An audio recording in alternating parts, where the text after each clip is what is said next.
Buenos días a todos los que se están conectando. Vamos a empezar las exposiciones. El primer grupo le corresponde el grupo de enzimas de la creatinfosfoquinasa y nos van a compartir ahora la pantalla para empezar su exposición. Entonces, vamos a esperar que sean las 10 en punto para empezar. Faltan ya, se hicieron las 10. Así que bueno, chicos, cuando ustedes quieran empezar, el grupo que está compuesto por Giselle, Maripaz, Camilo y Marisol, cuando quieran podemos empezar. Si yo veo que se les va el tiempo alargando, les aviso para que alcancemos hoy a completar toda esta parte, ¿vale? Entonces, le cedo la palabra a Marisol para que organicen los chicos lo que nos van a exponer. Profe, ¿ya está mirando allí? Sí, ya se ve. ¿Sí? Sí, listo. Sí. Ya, ¿no, profe? ¿Empiezo? Sí, ¿no? ¿O esperamos? Sí, señora. No, ya estamos más de 30 personas, así que ya podemos empezar. Pues buenos días, compañeros. El tema que el grupo preparamos fue creatinfosfoquinasa. Esta es una enzima intracelular presente en el citoplasma, las mitocondrias, cuya función es catalizar. Esta fosfoquinasa, perdón, es que se me fue.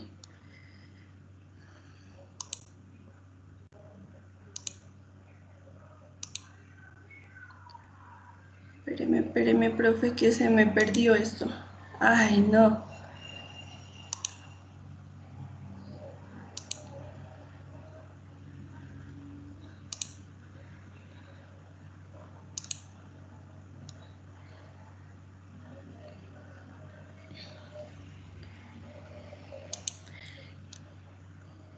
Profe, si se mira bien, es que está como lento, no sé. Sí se ve. ¿Sí? Listo. Esta enzima está compuesta por 3 isoenzimas y a la vez tienen 2 subunidades que se conforman por M y B. M hace referencia a lo de músculos y B al cerebro, que está en inglés brain. Entonces, las isoenzimas se clasifican así.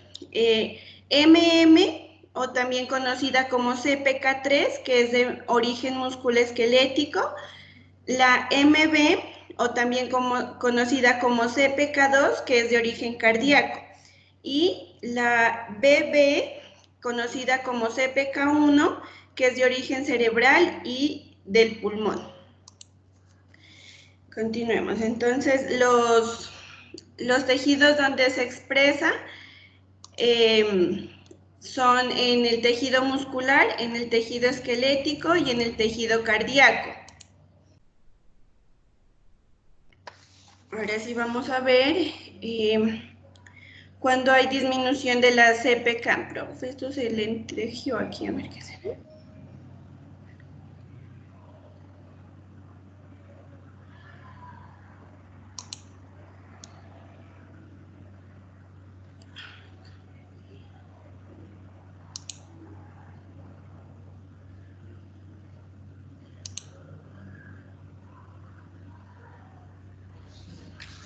No, profe, mejor la voy a hacer en la presentación directa porque aquí se me perdió ya. No sé cómo. ¿Va a compartir otra imagen? Sí, porque Bueno. se me fue. Ahí ya. Cuando hay disminución de la CPK, sobre todo en la CPK-MM, recordemos que la MM es de origen musculoesquelético, dice que se produce pérdida de masa muscular, caquexia y desnutrición. La caquexia hace referencia a la masa corporal del cuerpo. Cuando hay aumento de la CPK, en BB, que BB, recordemos, ¿no?, que es de cerebral y pulmón, produce infarto, ACV, tumor cerebral, convulsiones, insuficiencia pulmonar.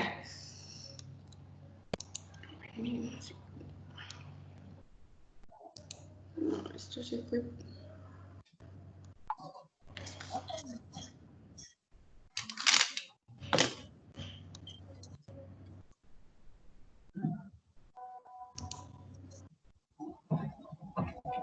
Profe, se me salió la presentación, no sé cómo.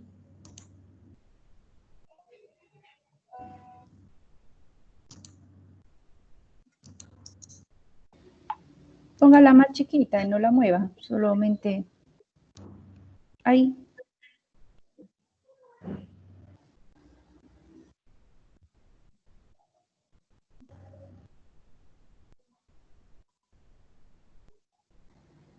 Buenos días a todos los que se van conectando.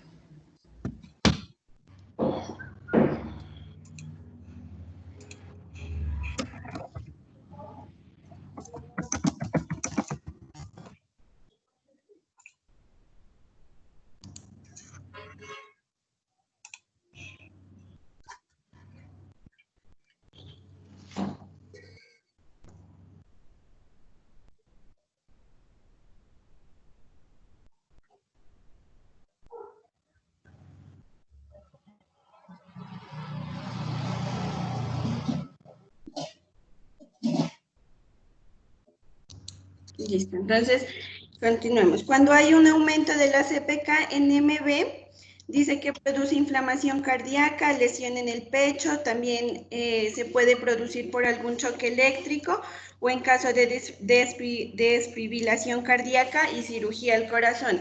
Estas condiciones no solo se pueden presentar por alguna patología, sino que también pueden ser causadas.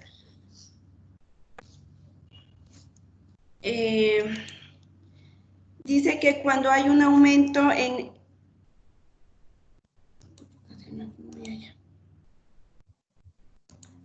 Cuando hay un aumento en la MM, recordemos que es de origen musculoesquelético, se puede producir cuando hay lesión por contusión, actividad física intensa, inmovilización prolongada, uso de drogas ilícitas, inflamación en el cuerpo, distrofia muscular, también después de la toma de una electromiografía. Cuando se habla de electromiografía es referente a un examen de algún músculo del cuerpo. Según lo que estaba leyendo, dice que en la actividad física intensa, las personas que practican mucho en el gimnasio, mucho cardio, muchas cuestiones físicas, sin tener alguna patología, presentan sus aumentos de la CPK altos. Ahora sí vamos a ver los valores normales.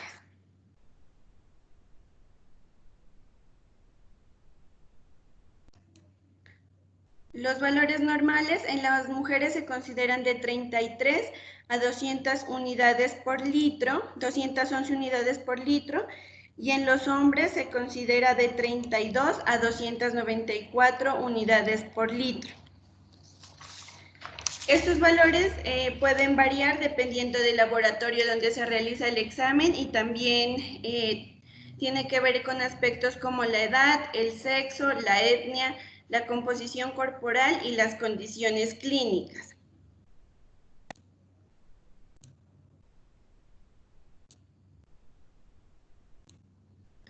En cuanto a los métodos de medición, dice que se debe tomar una muestra sanguínea venosa directa en un tubo químico heparinizado. Los equipos que se deben utilizar para este proceso son una centrifugadora, un espectrofómetro Starfax, un reloj marcador, unas pipetas automáticas, un dispensador automática con su respectiva jeringa o agitador, ¿no? Los reactivos. Esta se procesa con reactivos.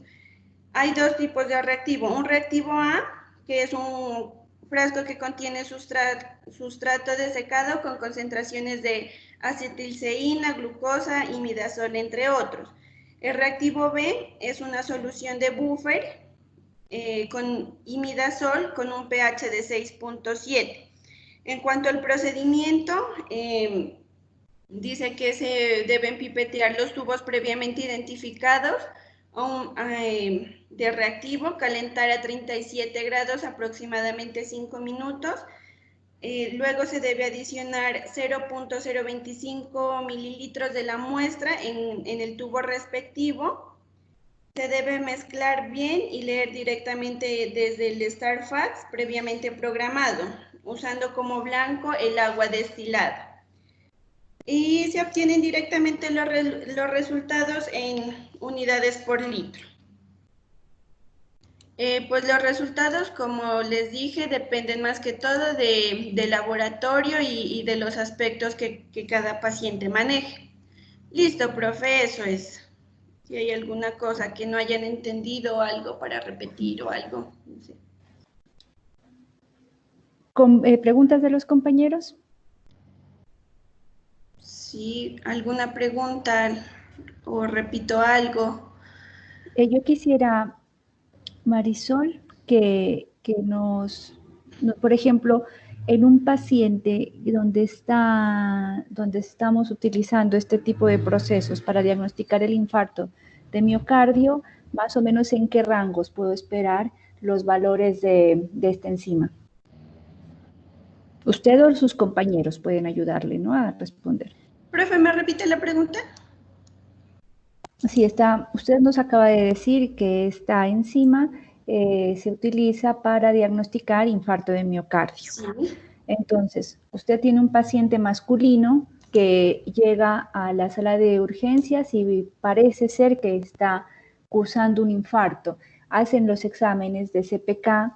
En primer lugar, ¿cuándo es recomendable hacerlo? ¿Cuando llega el paciente? ¿Esperar unas horas? ¿Y cuáles son los valores que usted esperaría encontrar en este paciente si realmente está sufriendo ese infarto?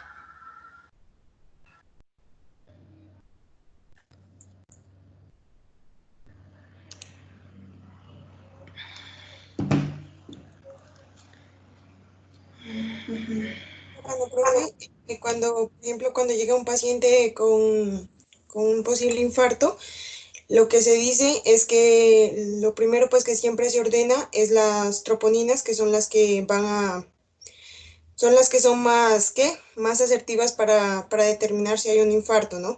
Entonces se toma esta y a la medida que pase, no recuerdo si son 6 horas, 6, 12 horas, a ver, es que se me olvidó. De 48 a 72 horas, no recuerdo, profe, que la CPK de la MB aumenta más o menos entre las 5, entre la 3 y entre la tercera y la quinta hora.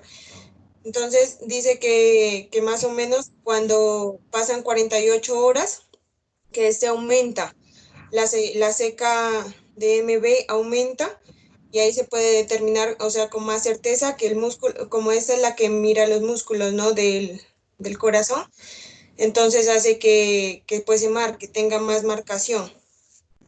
Y los valores, pues no, los valores que esperan a dar, pues no.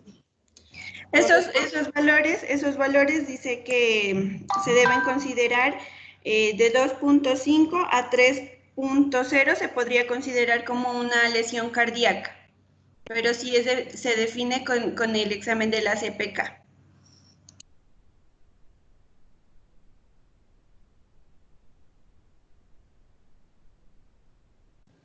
Hay algo importante de lo que dicen las compañeras, chicos, Giselle y Marisol, es que la CPK no varía inmediatamente que llega el paciente a urgencia. Supongamos que el paciente tuvo la suerte de llegar en la primera hora de lo que se está infartando.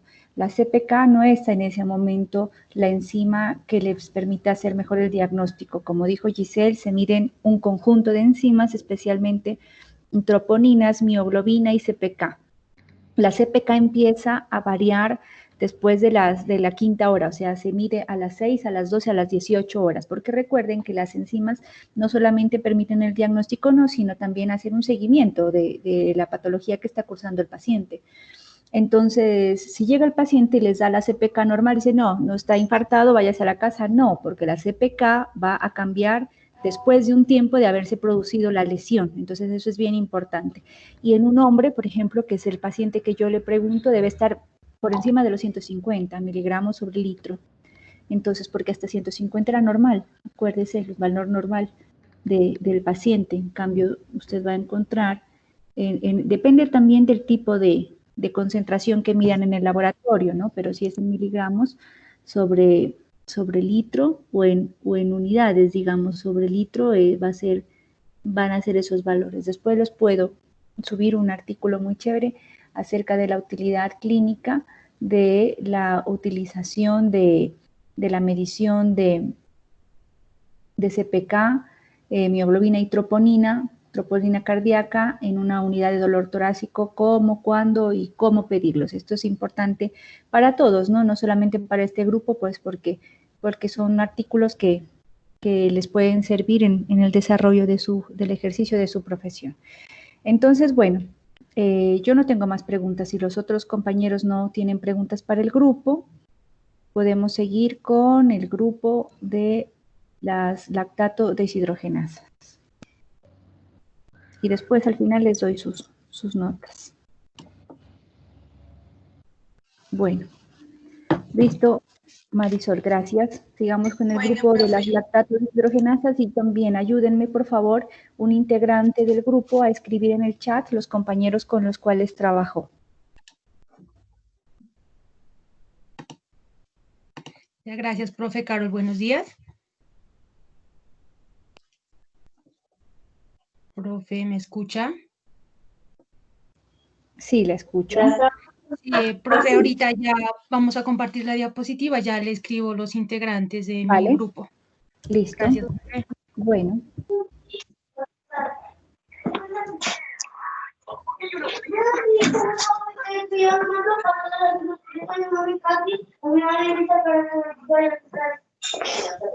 ¿Quién dijo?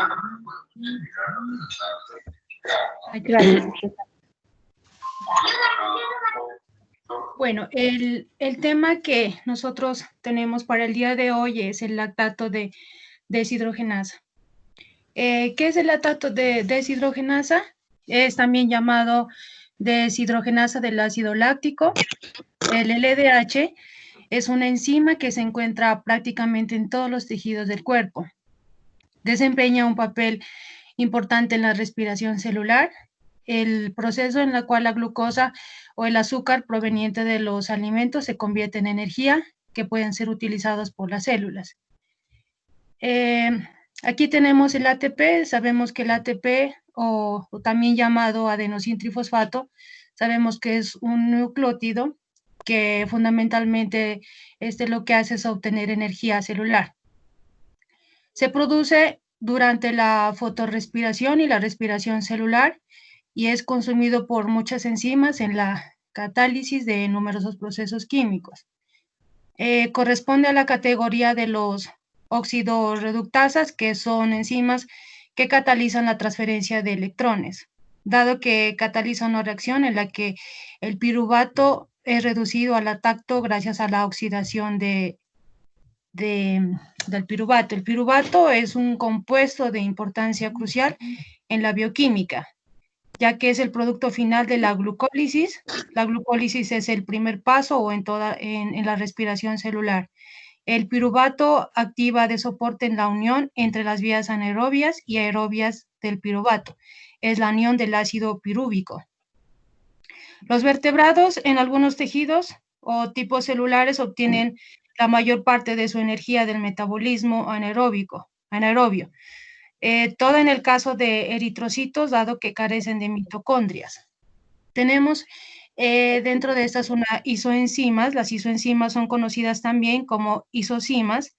Son enzimas que difieren en la secuencia de aminoácidos, pero que catalizan la misma reacción química. Sabemos que los seres humanos poseen dos genes que codifican dos subunidades, cuya función es la de aportar estructura al LDH. Estos genes son gen LDH-A y el gen LDH-B. Sabemos que el LDH es un tipo de proteína conocida como enzima y su función es producir energía en el cuerpo.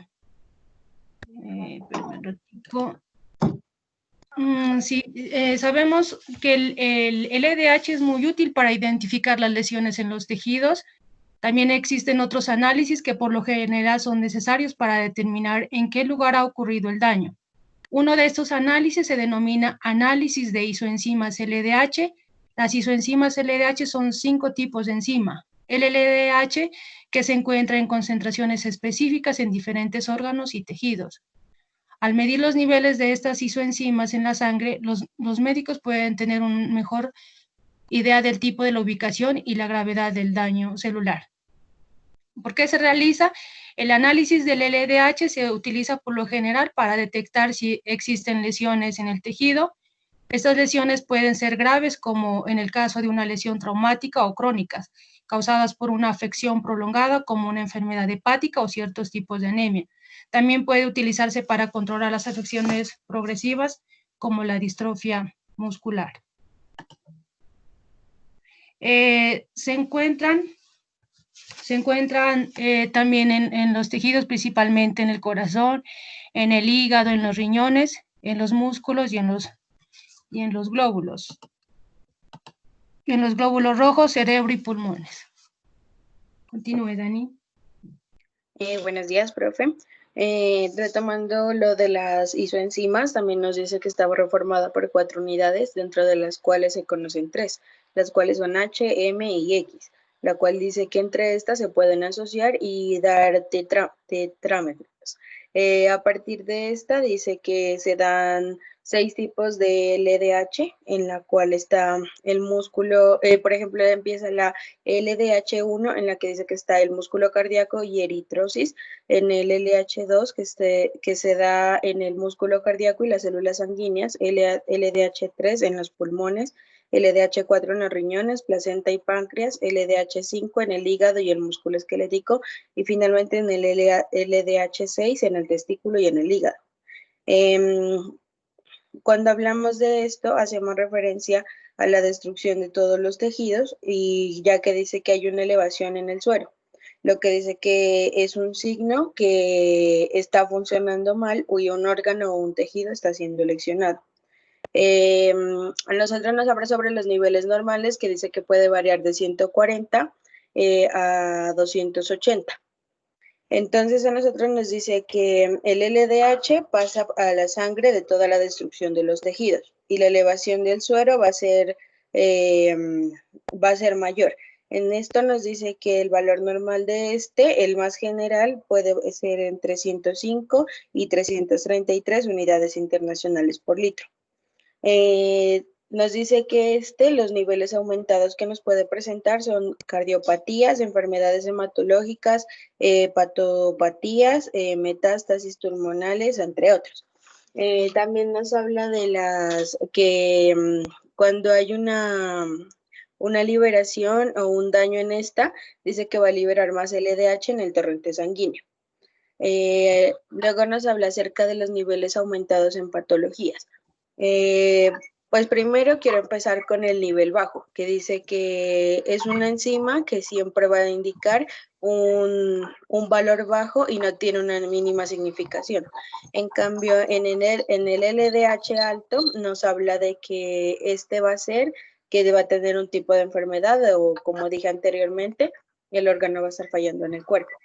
Nos dice que algún tipo de recomendación para que esto mejore es que dice que las personas antes o después de hacer ejercicio pueden ingerir agua con zumo de limón para que los ayude a alcalizar.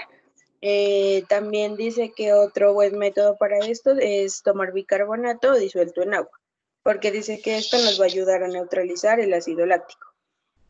Entre otras de estas cosas, pues como dije anteriormente, los causas que pueden dar son daños en el tejido, en el cuerpo, como dijo mi compañera, con anemia o algunas enfermedades de hígado, enfermedades pulmonares o algunas infecciones.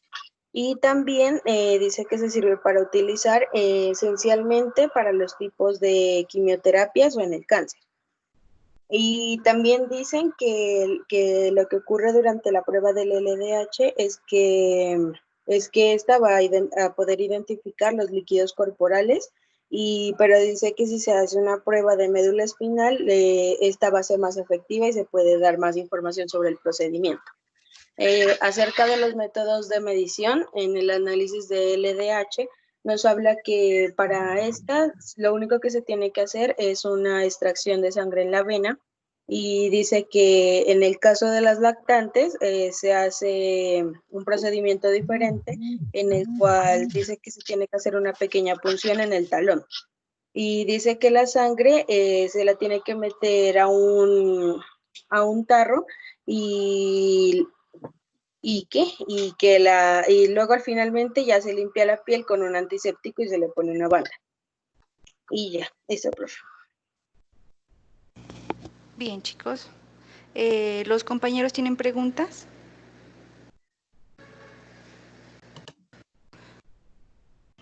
Bueno, esta es un grupo de enzimas que tienen muchas aplicaciones, ¿no? Yo en esto no quiero profundizar en este momento porque esta es la enzima que vamos a medir en la práctica de laboratorio.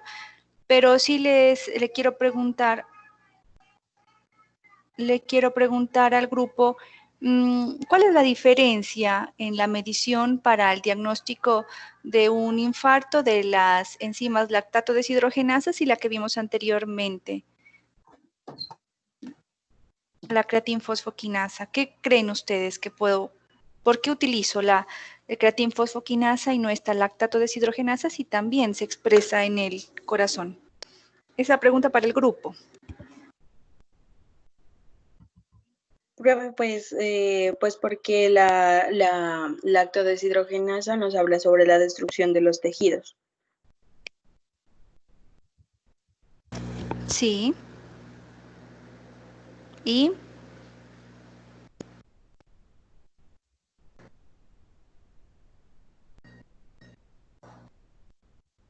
Completemos la respuesta.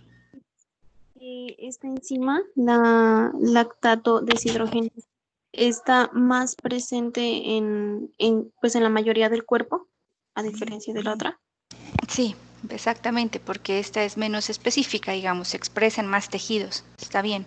Y esta se utiliza más la lactato deshidrogenasa para diagnosticar los daños tisulares, ¿no? Lesiones en los músculos o en otros tejidos. Bien. Bien, Profe, Profe, también pues dice que los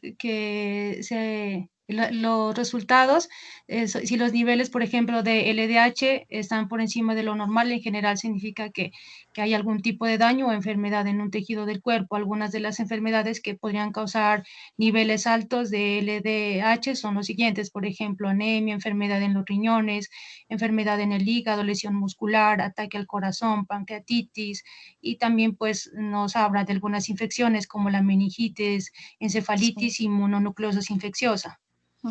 Bien, muy bien, bien, chicas. Bueno, entonces trabajo Daniela, Maritza, Juliana, Andrea y Estefanía. ¿Sí? Sí, profe. Bueno, entonces vamos a seguir con el grupo de las transaminasas o aminotransferasas. Los integrantes del grupo, por favor, escríbanlos en el chat. Alguno de los integrantes, ayúdeme con eso.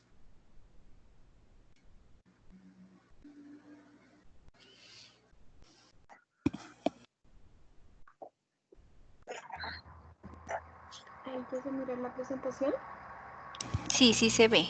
¿Me escribe los nombres, por favor, alguien? Ya.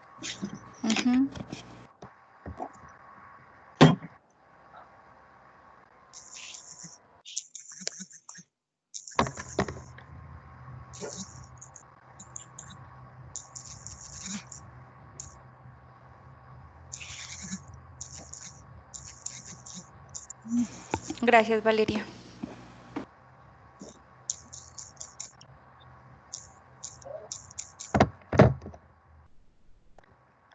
¿Listo, profe? Sí, cuando quieran empezar estamos. Dianis, cámbialo, por favor.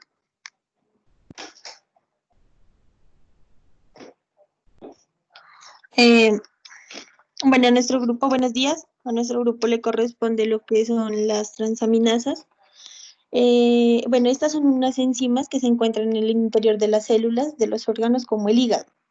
Se dice que este pues es el órgano más afectado, pero aparte de esto también se dice que puede afectar el corazón, los riñones o los músculos y desempeñan dos funciones muy importantes. Las más importantes son la aminotransferasa, que también se denomina como ALT o GPT, y la aspartato aminotransferasa, que se denomina como AST o GOT. Estas dos funciones se las realizan en el interior de las células del hígado, a la cual se le denomina hepatocito, ¿no? Bueno, la alanina aminotransferasa, o denominada LT, lo que hace es localizarse fundamentalmente en el citosol o hepatocito, que es la célula del hígado, y se le denomina unilocular, ya que se dice pues que esta solo se encuentra en el hepatocito. Y la aspartato aminotransferasa, esta se localiza sobre todo en la mitocondria y en el citosol, y es denominada bilocular, por lo que también se dice que se va a encontrar fuera del hígado en los otros órganos que ya habíamos mencionado antes, como pueden ser en el músculo esquelético, en los riñones, en el cerebro, el páncreas, el pulmón y los glóbulos rojos o los glóbulos blancos.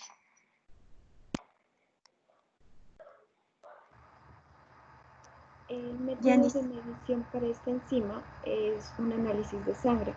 Con este proceso se realiza en un laboratorio. En esta prueba miden la concentración de la sustancia de la sangre.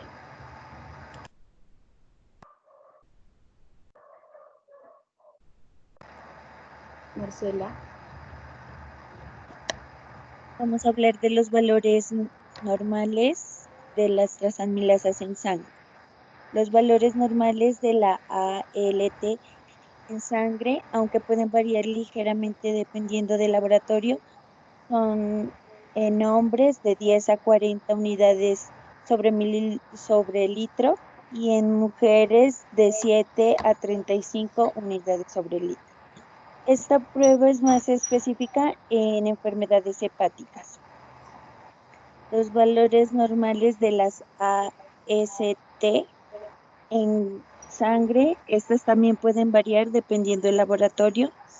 En hombres son de 8 a 40 unidades sobre litro y en mujeres de 6 a 34 unidades sobre litro. Estas son más sensibles y útiles para enfermedades o patologías crónicas o de infiltración, como un diagnóstico de tejido graso, de hígado graso, perdón.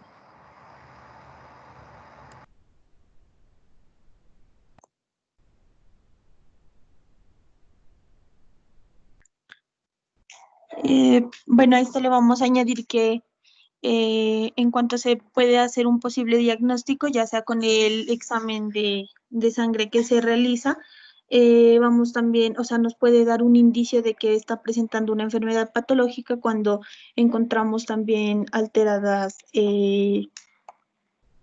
encontramos alteradas también las bilirrubinas. Puede ser un indicio de que estamos presentando una enfermedad hepática.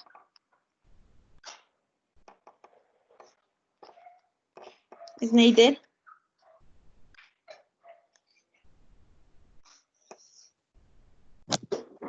Profe, y también cuando se habla de niveles, hay niveles elevados y niveles bajos de estas enzimas. Cuando hablamos de los niveles altos, es más frecuente en pacientes diabéticos y también se mira que se incrementa en la edad, personas de 60 años para arriba y gente que no lleva una buena dieta. Las causas hepáticas más comunes puede ser el alcohol, la cirrosis, la hepatitis B crónica, la hepatitis C, la hepatitis vírica aguda. Las causas hepáticas poco frecuentes está la hepatitis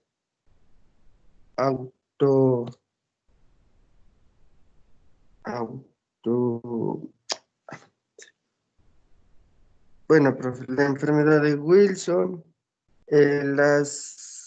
entre los medicamentos que también pueden causar elevaciones de estas enzimas de las transaminasas está el acetaminofén, la fetoína, en vitaminas la vitamina A y eso. Buenos días, profe, con Sneide. Complementando lo que el compañero dice, las diferentes causas de esta enzima, tenemos lo que son las infrahepáticas, que en esta vamos a encontrar más que todo lo que son los virus. Tenemos las bacterianas, que ya en casos más complejos son las que pueden producirse en abscesos. Tenemos los parásitos como las amebas. Los tóxicos, lo que decía el compañero, todo lo que tiene que ver con medicamentos, también en traumas, cuando de pronto las personas llegan a tener un golpe cerca al órgano tratado, en este caso el hígado. También tenemos los tumores, que ya serían lo más complicado cuando ya el paciente lleva a hacer metástasis. Y los metabolismos, cuando hablamos de metabolismo ya serían los errores congénitos, ya digamos que sean por herencia, hereditario. Siempre hay que tener en cuenta que para diagnosticar esta enzima, ya en casos complejos, vamos a abarcar lo que tiene que ver con imágenes diagnósticas. Cuando las enzimas sobrepasan, dice que los valores suelen aumentarse el doble de lo que es el valor normal y a veces hasta la décima parte, y así como suben también, digamos, en un momento, digamos, de un control, que se haga de nuevo un control a esta enzima, pueden bajar inmediatamente, pero no quiere decir que esté mejorando el paciente, sino al contrario, que puede ser que se tendría que descartar que esté haciendo una necrosis. Cuando hablamos de extrahepáticas, ya sería más que todo, esto se van a llevar a cabo en pacientes cardíacos que tengan más que todo al lado derecho del corazón, que pueden hacer una ACIB, un cierre de ductus, también las partes renales, que serían las infecciones urinarias, también serían las artritis, más que toda la parte esquelética, y las infecciones reactivas, que podrían ser las gripas o los virus, como lo hemos dicho. Siempre hay que tener en cuenta que esta enzima se va a ver en sus signos y síntomas, lo vamos a ver más que todo en pacientes que se los puede mirar icterísicos, las orinas van a ser turbias, las heces van a ser blancas. El tratamiento, como lo decían los compañeros, más que todo es mirar la causa de lo que se está viendo afectado, y más que todo es la alimentación, la hidratación, eso sería, profe. Bueno, chicos, es claro que... ¿Terminaron su exposición? Sí, profe. Bueno, para no interrumpir, que estamos hablando acá de unas enzimas que están asociadas con lesiones o con otro tipo de patologías hepáticas. Pero a mí por lo menos no me queda claro cuál es la función de las enzimas transaminasas o aminotransferasas. Entendemos, nos explicaron ustedes cuáles pueden ser los procesos que las aumenten y cuáles son, cómo se miden, cuáles son los niveles de concentración, pero en estado normal, ¿cuál es la función de estas enzimas? La función principal de ellas es catalizar las reacciones de transaminazación. Y lo que hace es actuar, bueno, actuar en la forma de que se puede hacer o ayudar en la síntesis de los aminoácidos no esenciales, y hay que tener en cuenta que los aminoácidos no esenciales son aquellos que no requieren ser ingeridos, sino que el organismo se encarga de producirlos. Eso, muy bien. La función de las enzimas está relacionada con procesos de catabolismo y también de anabolismo de los aminoácidos, que acuérdense ustedes que son los ladrillitos con los cuales se construyen las proteínas. Bueno, eso a mí no me quedaba claro, pero con esto ya está resuelto. Bien, chicos, entonces pasemos al siguiente grupo. Al grupo que tiene a cargo la parte de la fosfatasa ácida. Y también recuerden que me tienen que escribir en el chat los integrantes.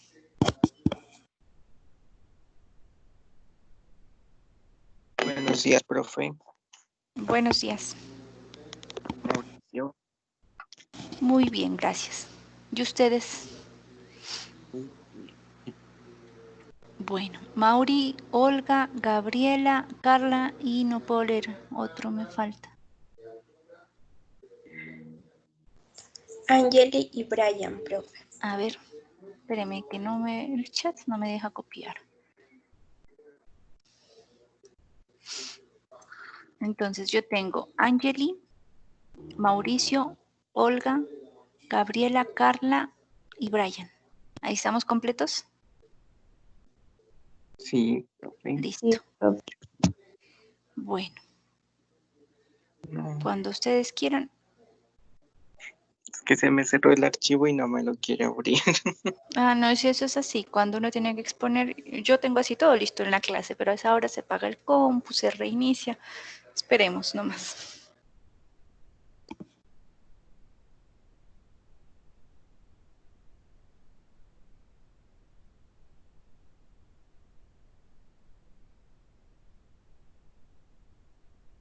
A mí ya me aparece, ya le aparece de pronto. Todavía no, pero esperemos, como se demora un poquito. Allá. Todavía no. Ahí ya. Listo. Ujú. A nosotros, buenos días con todos. A nosotros nos corresponde el Buenos tema días. de fosfatasa ácida. La fosfatasa ácida es el nombre dado a todas las fosfatas, que tiene la actividad óptima por debajo de un pH de 7. Las fosfatasas son enzimas con frecuencia relativamente no estéreis de ácidos fosfóricos y son antagonistas de las enzimas que transmiten grupos fosfatos. La fosfatasa ácida es un tipo de enzima cuya función consiste en liberar grupos fosfatos adheridos a otras moléculas. Se almacenan en los lisosomas y funciona cuando estos se unen a los endosomas, los cuales tienen un pH ácido. Como podemos observar aquí, la determinación de la actividad de la fosfatasa ácida va dirigida principalmente hacia la medición más que todo de carcinomas, ¿no? Más que todo, esencialmente, lo que tiene que ver con carcinoma prostático, como lo miramos en la imagen, y de huesos, como lo es, y de huesos, que es donde tiene sus isoenzimas. Las isoenzimas posee dos tipos, que la primera es una isoenzima prostática 2 y la segunda es una isoenzima 5 uosa. Estas isoenzimas son las que ayudan digamos, a elevar estos niveles de pH de acuerdo al valor normal, y cuando se realiza el examen se puede evidenciar que hay un carcinoma o que hay alguna anomalía que está afectando a la persona y que puede conllevar a un cáncer. Relativamente, pues no es, por ejemplo, en el caso de la isoenzima prostática, no es tan certero que se lleve a cabo el diagnóstico como tal, pues puede variar significativamente. Por ejemplo, el pH normal que tiene que tener es de un 6 hasta 6.7, hasta 7, pero si eleva ese valor se dice que habría un carcinoma. Sin embargo, hay estudios que dicen que en personas jóvenes con un pH normal supremamente bajo pueden existir carcinomas y que se puede debido a varios factores, como por ejemplo que haya habido un tacto rectal o que haya habido una colonoscopia, que haya algún tipo de alteración. Recordemos que como es una afección a la próstata es una glándula espacial que se encuentra por detrás de la vejiga, y esta es la que produce líquido seminal. Puede haber una afección también cuando hay dificultades para orinar, porque puede haber una inflamación de la próstata, cuando hay dificultades para la erección, para la eyaculación. Entonces, son problemas que también se pueden presentar a corta a corta edad. Y en la isoenzima ósea, digamos que en la isoenzima ósea también se ve afectada, que se ve ubicada dentro de la parte del hueso cuando ya se realizan, digamos, radiografías, que más que todo son para diagnosticar varias patologías. En este caso es una de las esenciales, pues podemos mirar que se encuentra en la diafisiaria, que es la parte de la diáfisis, que es la parte interna del hueso, que lo compone principalmente. Entonces, cuando se va afectada su parte interna, va a empezar a hacer una descomposición, un daño del hueso, y va a aparecer un cáncer óseo. O la metafisiaria, que es la disminución de los huesos, es decir, que la persona tiende a tener huesos cortos y que esto se mira desde temprana edad, se puede mirar incluso desde el nacimiento. Hay personas que ya, digamos, nacen con este tipo de patologías. O la epifisiaria, que es que es cuando se detiene el crecimiento del hueso, entonces cuando deja de crecer. Es de una forma central o de una forma externa. Estas son y serían estas las características más que todo cuando se presenta en la parte ósea. Tenemos unos niveles normales de medición de la fosfatasa ácida. Tenemos unos tejidos. Primero, los tejidos donde se expresa, dice que es en varios tejidos del cuerpo, ¿no? Como lo expresé, pues más que todo en la próstata y en los huesos, pero también está en el estómago, en el hígado, está en los músculos del vaso, en los eritrocitos y en las plaquetas.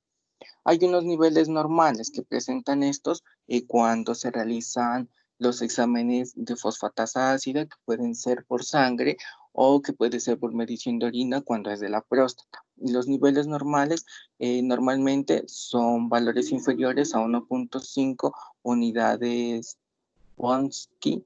En unidades internacionales, la fosfatasa ácida total no debe sobrepasar los 11 milímetros, esos son 11 unidades internacionales sobre mililitro. Y en la prostática, hasta 7 unidades sobre mililitro no puede sobrepasarla. En los niveles normales, dice que estos niveles normales se ven aumentados y asociados a diversas patologías. De acuerdo a la patología, puede aumentar los niveles, es decir, que esta patología ayuda a que el nivel de fosfatasa ácida, el nivel de pH ácido, aumente, como es en el cáncer de próstata y testículos, y también aumenta cuando hay enfermedades de hiperparatiroidismo no primario, como lo miramos en la imagen, que es la inflamación de la tiroides de una forma espontánea, y que en sí la mayoría de casos de tiroides pues ya conllevan a un cáncer de tiroides donde hay que hacer un estirpamiento total de la glándula. En este caso también hay una elevación de la fosfatasa ácida. La metástasis ósea o esteolítica en la mayoría de personas se produce en cáncer de hueso, pero que en su mayoría no son diagnosticados a tiempo. Entonces aparece ya el dolor, ya problemas para mantener su equilibrio. Entonces aparece ya la persona con una metástasis ósea, es decir, que el cáncer ya se encuentra invadido totalmente a la persona, y también se va a también en partícipe la fosfatasa ácida porque ya está en un nivel supremamente elevado. La leucemia linfoblástica también aparece aquí cuando hay problemas a nivel de los eritrocitos, a nivel de las plaquetas. Dice que tiene problemas de fosfatasa ácida cuando han aumentado los niveles de pH. Tenemos unos métodos de medición que son principalmente la radioinmunoensayo RIA y la prueba TRAP. La prueba TRAP, que es principalmente para pruebas óseas, principalmente cuando se encuentra el pH ácido, se diagnosticaría cáncer de próstata. Y la medición del radioinmunoensayo RIA es cuando se diagnostica el cáncer óseo.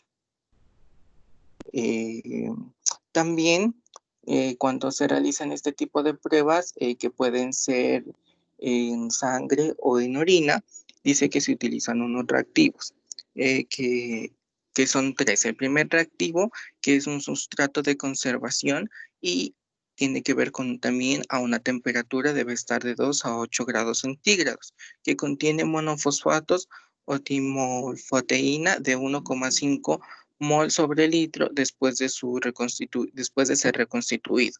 En el segundo es un reactivo de color que debe de tener una conservación entre 2 a 25 grados, que contiene carbono de sodio de 50 milímetros mol sobre litro e hidróxido de sodio de 50 milímetros mol sobre litro. Hay también un reactivo estándar que va en 3 unidades internacionales sobre litro y que se debe conservar entre 2 a 8 grados sobre litro. Bien cerrado para evitar su evaporización, contiene timofilteína a 0,9 milímetros sobre mol sobre litro. Eso sería pues en cuanto a los exámenes que se pueden diagnosticar para poder encontrar la fosfatasa ácida. La fosfatasa ácida cataliza la hidrólisis de monoesteres de fosfatos orgánicos y del pH ácido. Las principales fuentes titulares de la fosfatasa ácida en la sangre son la próstata, como ya los dije, el riñón y las diferentes. Entonces, es digamos, una enzima que afecta varios órganos, digámoslo así, varios tejidos, y que puede causar bastante daño, pero no siempre es tan efectivo su diagnóstico para carcinoma. Como lo dije anteriormente, en algunas personas se tiene establecido una edad, como por ejemplo en la próstata, a los 50 años se debe de iniciar a hacer el examen prostático, pero que en personas jóvenes puede aparecer estos problemas a una edad más temprana y que pueda aparecer un carcinoma o que pueden haber carcinomas ocultos, como lo es en el cáncer óseo o en la leucemia, que son tardíos y que se los puede diagnosticar lastimosamente ya cuando hay un pH que es la fosfatasa ácida elevado por mayores números de 7 y que ya se encuentra, es un cáncer metastásico.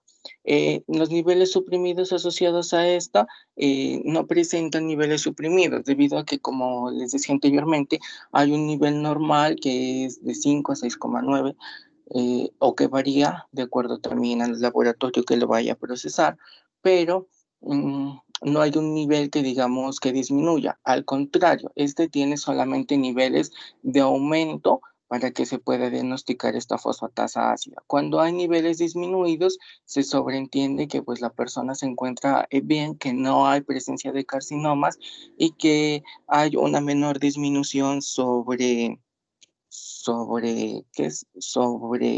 la aparición de un cáncer. ¿Listo, profe? Gracias. Bueno, chicos, muy bien. Muy bien, muy completa la exposición.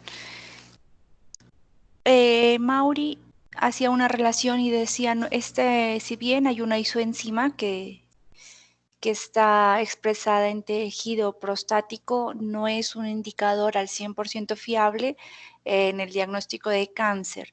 Entonces, ¿con qué? No sé si esto lo pudieron consultar, Mauricio y el grupo.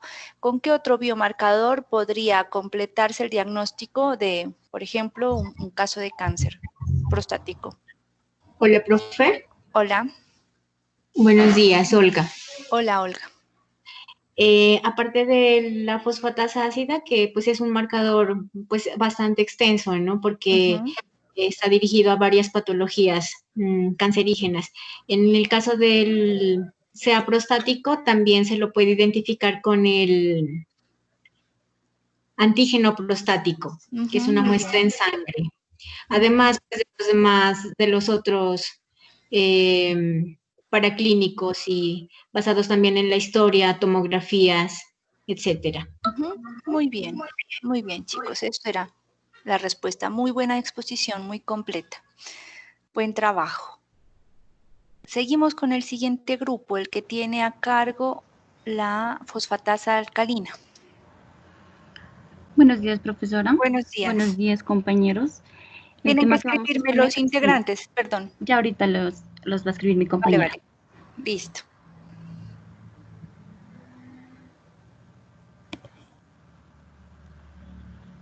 Siga, Joana.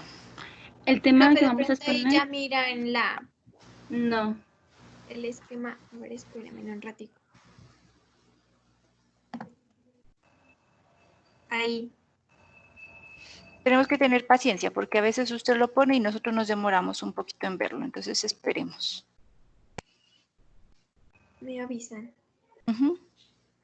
Empezamos al expositor también.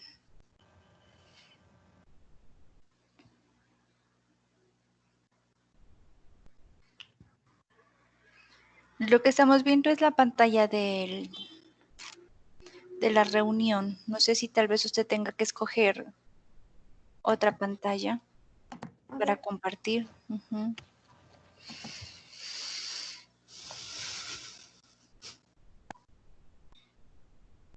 Ahora sí vemos. Sí. Listo.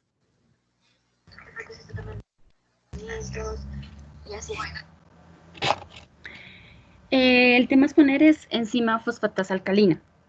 Este rompe varios grupos de moléculas de fosfato, como por ejemplo los nucleótidos, las proteínas y otros compuestos fosforilizados.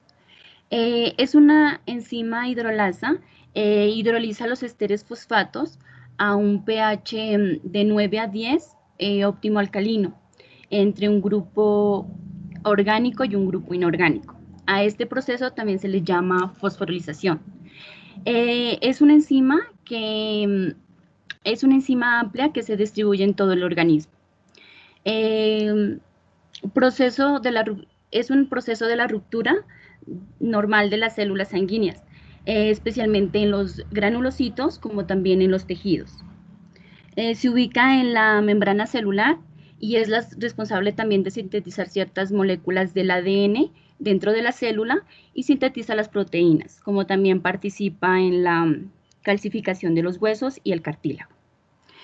Tenemos un grupo de isoenzimas, como son la isoenzima hepática, que es sintetizada por hepatocito, que es una célula que realiza la mayoría de las funciones del hígado. Esta isoenzima casi no se destruye con el calor, es más estable que la isoenzima ósea.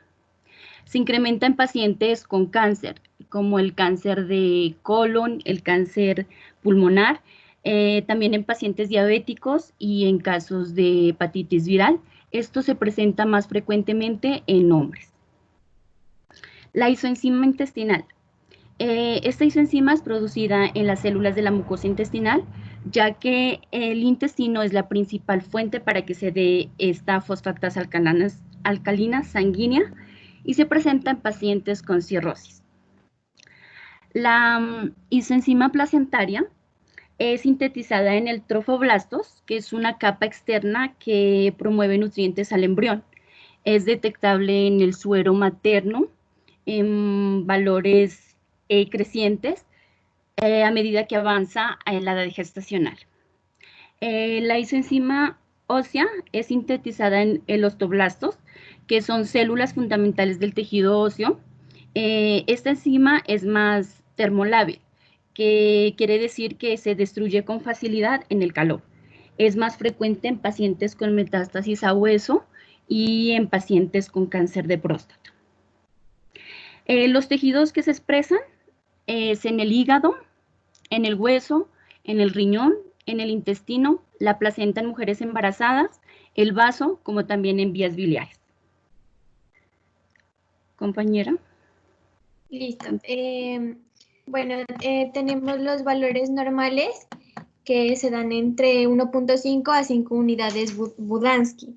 Se dice que estos valores dependen mucho de factores, ya sea como la edad, el sexo. Podemos ver que en cada edad va aumentando, ya sea mujer o hombre. Por ejemplo, tenemos un ejemplo en niños de 1 a 3 años, más o menos están entre 104 a 345 unidades internacionales su valor.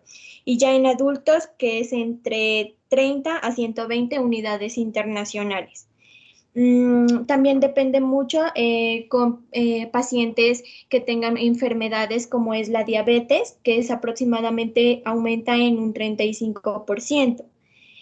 También si de pronto la persona está ingiriendo algunos medicamentos como estrógenos o progesterona, también pueden aumentar sus valores normales. Se dice también que, como dijo mi compañera, en mujeres embarazadas también aparece un incremento en su valor normal y que esto es casi como que se duplica o triplica. También en personas que estén en la posmenopausia o los ancianos, que es más o menos en un 30%. También se dice que en personas depende mucho también del tipo sanguíneo, como es el BO. Dice que pues también pueden incrementar sus niveles de fosfatasa alcalina. También encontramos los niveles suprimidos y patologías. Podemos mirar que los suprimidos se dice que es menor que 1.5 unidades Budansky y encontramos algunas patologías como es el hipotiroidismo, escorbuto y el cretinismo. El escorbuto dice que pues es la deficiencia de la vitamina C, ¿no? Y también encontramos otra enfermedad que también es la acondroplasia, que es el trastorno del crecimiento. También en los niveles aumentados podemos ver que es mayor a 1.5 unidades Badinsky, que podemos ver también las enfermedades como está la cirrosis, enfermedades renales, enfermedades metabólicas y enfermedades óseas. En las enfermedades renales podemos ver que está el raquitismo renal. En las enfermedades óseas, como está el carcinoma metastásico óseo, el sarcoma, la mieloma y en la enfermedad de Paget, perdón. Y enfermedades hepáticas, que podemos también estar en las obstrucciones biliares, la colangitis y la cirrosis portal. Listo. Métodos de medición. Los métodos de medición es el examen de fosfatasa alcalina, de las isoenzimas de fosfatasa alcalina, es una espectrometría, fotometría de 405 nm. La muestra de sangre se toma en la mayoría de las veces en la parte inferior del cuerpo o en el dorso de la mano. Los resultados varían, como dijo mi compañera, varían según el laboratorio en donde se los tome, según el género, la edad y el tratamiento que estén tomando. Listo, profe. Gracias. Gracias a todos. Bien, chicos. Bueno, entendamos una cosa, ¿no? Esta enzima fosfatasa tiene como una de las diferencias principales es que su activación se hace a otro pH, ¿no? Diferente a la de la alcalina. Y también ustedes vean que hay otras isoenzimas que permiten hacer un diagnóstico un poco mejor no, sino asociado a otros tejidos, ¿no es cierto? Entonces, ¿por qué se utilizan este tipo de enzimas para el diagnóstico de enfermedades hepáticas, chicos?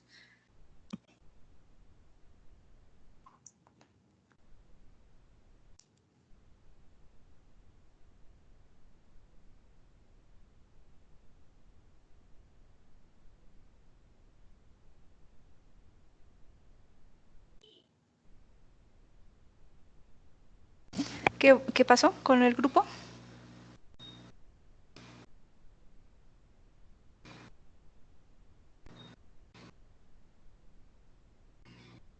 No sé si me oyen ustedes porque yo no escucho nada. A usted sí, profe.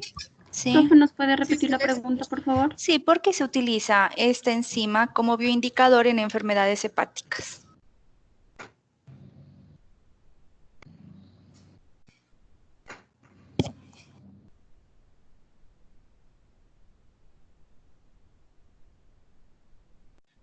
Profe,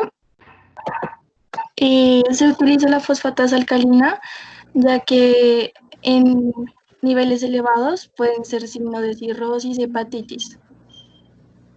Sí, pero ¿por qué?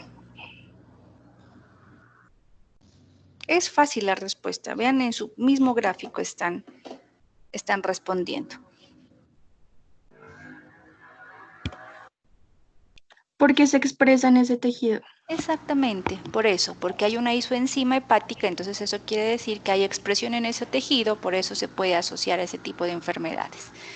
Bien, bueno, sigamos con el grupo de la, creo que amilasa, sigue. Ya saben, el procedimiento, los integrantes del grupo, mientras uno va compartiendo la pantalla, otro me escribe los integrantes en el chat.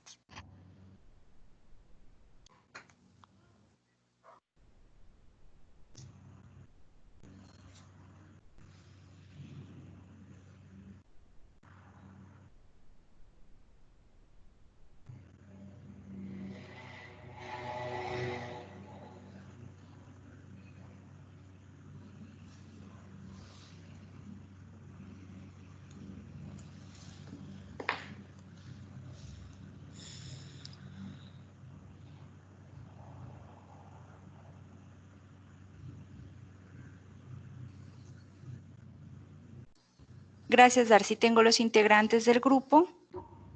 Entonces, sí, les confirmamos. Ahí vemos la pantalla.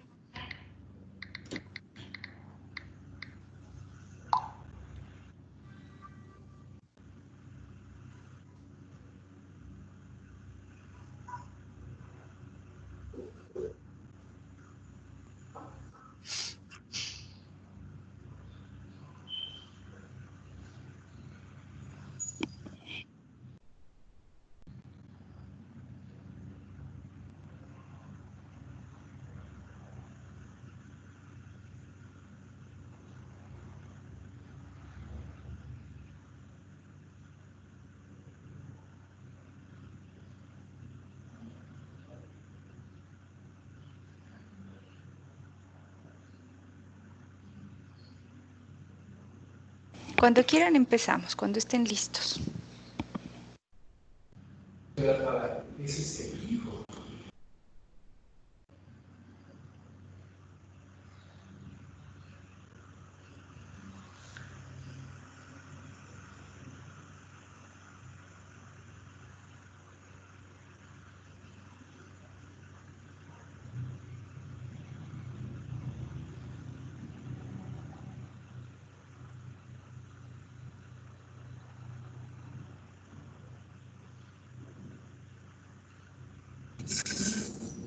Buenos días, profe, ¿me puede escuchar? Sí, le escucho, Johnny. Listo, profe. Entonces, la enzima que nos correspondió a nuestro grupo es la amilasa. Ok. Listo, entonces, como pueden ver en sus pantallas, la amilasa es una enzima que se encarga de digerir los carbohidratos. ¿Qué quiere decir esto? Que la amilasa es una enzima que ayuda a dirigir los carbohidratos. La mayoría se produce en el páncreas y en las glándulas salivales. Cataliza una reacción de hidrosis que en la digestión del almidón da lugar a azúcares simples, ya que esta amilasa es la clave para la digestión, ¿no? O sea, un ejemplo, podríamos decir cuando nosotros comemos cualquier harina que nosotros podamos tener, entonces ahí comienza la reacción de esta enzima. Primero se secretan algunas enzimas de las glándulas salivales, comienza a bajar el molo hasta el estómago y ahí el páncreas bota otra vez, digamos, esta enzima que ayuda a la digestión, lo cual ya se dirige directamente por el intestino delgado para así favorecer ya la digestión de azúcares y carbohidratos. Entonces ahí tenemos las isoenzimas.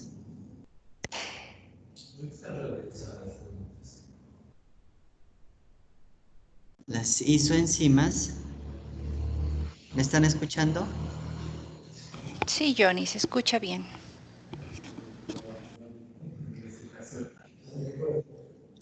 Profe. Sí, le escuchamos, Johnny. Ay, se fue el internet. No, sí se escucha bien, Johnny.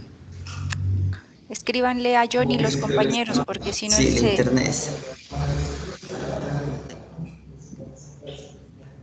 Escríbanle, chicos, porque él está pensando que no lo oímos. Profe, ¿ahí me puede escuchar? Sí, se escucha bien, Johnny. Listo, ¿ahí me puede escuchar, profe? Sí, perfecto. Se me fue el internet. ¿Aló? Sí. Se escucha, Johnny. Escríbanle al WhatsApp los niños. Yo les escribía. A ver. Yo tengo el WhatsApp de Johnny. Profe, ¿me puede escuchar ya? Sí, se escucha bien. Listo, sino que se me fue el internet, fue. Sí, no, nunca lo dejamos de oír. Sí, yo pensé que no me estaban escuchando. No, sí, exponga tranquilo. Le estamos oyendo perfecto. Listo, entonces continuamos con las isoenzimas, que son dos clases. De la amilasa se clasifican, digamos, en dos grupos. Las principales son estas, la P pancreática, que es la P2, P3, P4, P5 y P6, que representan un 35 a 45% de la actividad plasmática total de la amilasa. Y también encontramos la amilasa tipo S, que son S2, S3, S4, S5 y S6, que principalmente se encuentran en las glándulas salivales.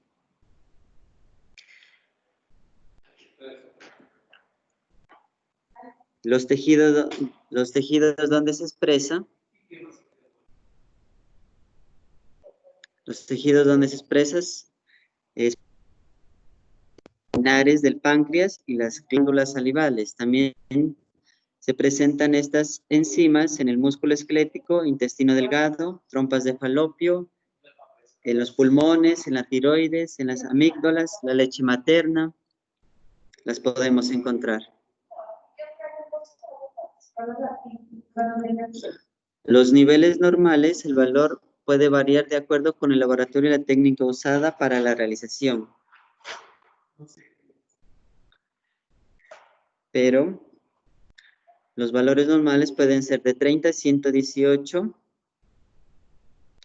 unidades de litro en la sangre en personas menos de 60 años y de 105 y hasta 151 para mayores de 60 años.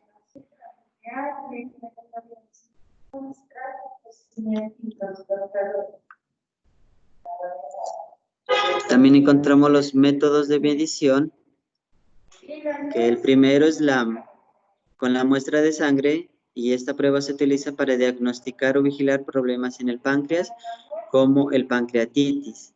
También encontramos la muestra de amilasa en la orina. Esta prueba puede ayudar a diagnosticar trastornos del páncreas y de las glándulas salivales.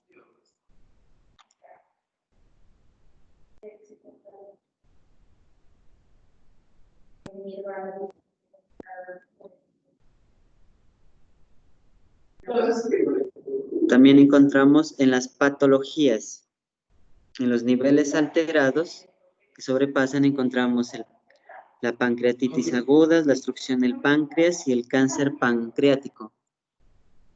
En los niveles suprimidos encontramos la pancreatitis crónica, la enfermedad del hígado y la fibrosis quística.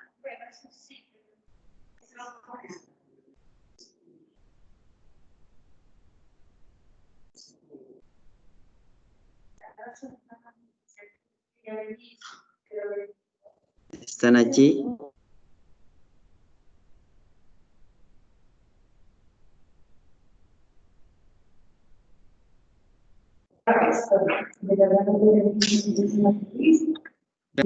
Profe, ¿me puede escuchar? Sí, le escuchamos bien, Johnny. Listo, entonces ahí pocas...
Bueno, los demás miembros del grupo tienen algo para añadir. No sé si le falte algo a Johnny.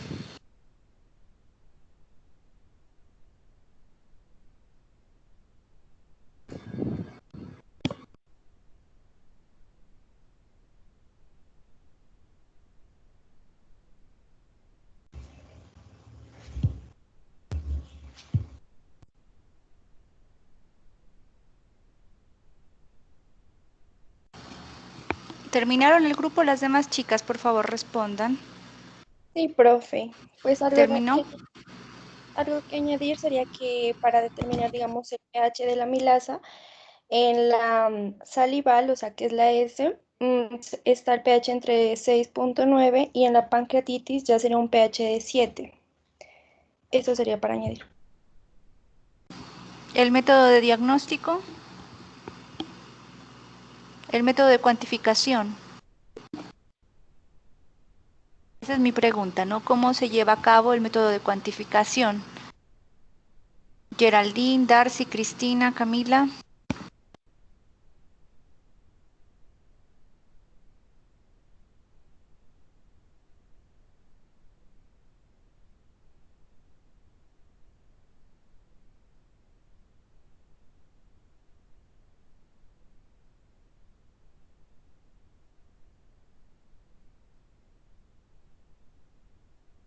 Profe, al hacerse referencia de cuantificación sería, o sea, la medición o Sí, la sería medición. diagnóstica.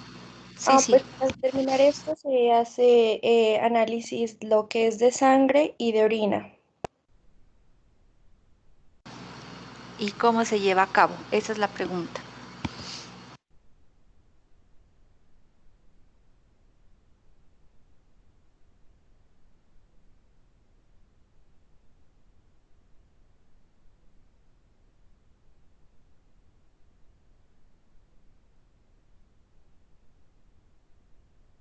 ¿Y están los demás integrantes? ¿Está Geraldine? Profe,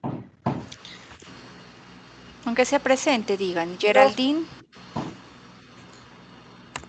profe, ¿me Sí, escucha? ¿Me puede sí. repetir de nuevo la pregunta? ¿Cómo se cuantifica esta enzima? Pues yo podría tener una determinación de la amilasa. La prueba de la amilasa mide la cantidad de la amilasa que hay en la sangre o en la orina. La amilasa es una enzima o proteína especial que ayuda a dirigir los alimentos. La mayoría de la amilasa se produce en branquias y en las glándulas salivales. ¿Es normal que haya un poco de amilasa en la orina? Pues esta determinación, porque la verdad su pregunta no la entiendo. ¿No entiende la pregunta? Profe. La pregunta es simple. ¿Cómo se cuantifica? ¿Cómo se mide? Darcy.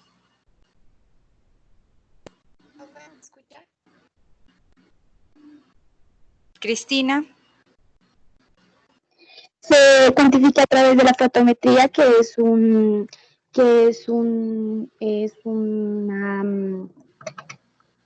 prueba que se hace a nivel del laboratorio, ¿no? A nivel de las pipetas, a baño María. Pues aparte de eso, también tendríamos la prueba de orina, como dijeron mis demás compañeras.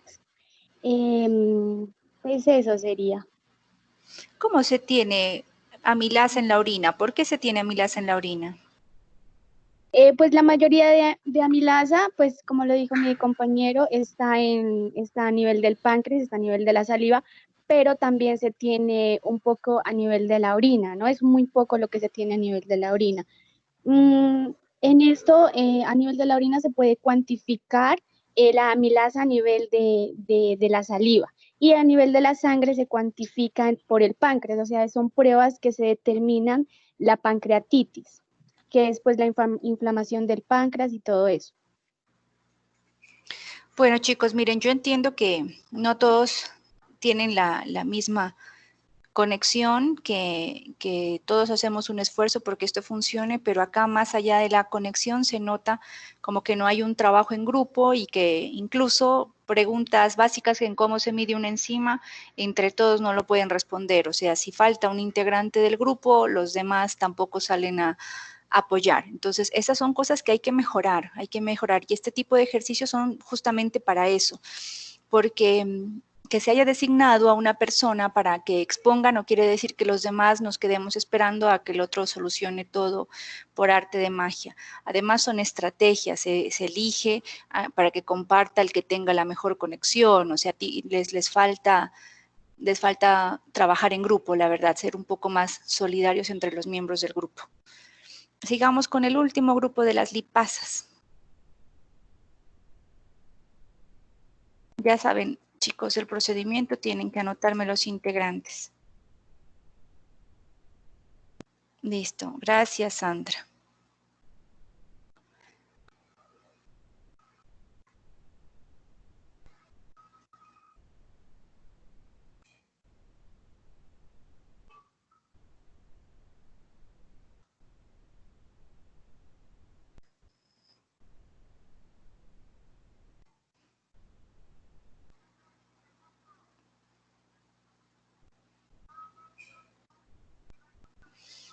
Listo, el grupo de las chicas, si son todas chicas en la enzima lipasa, pueden empezar. Ya, profe, está cargándola.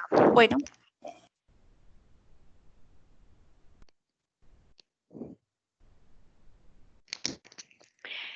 ¿Sí me escucha bien? ¿No se escucha un ruido, así nada? No, se escucha bien. Ya. Bueno, a ver, espérame un ratito.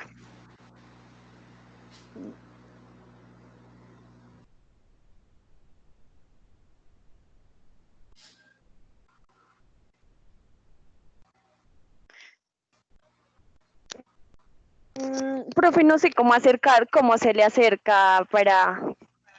Usted puede hacer control más y le va haciendo un zoom. A ver, espéreme, profe.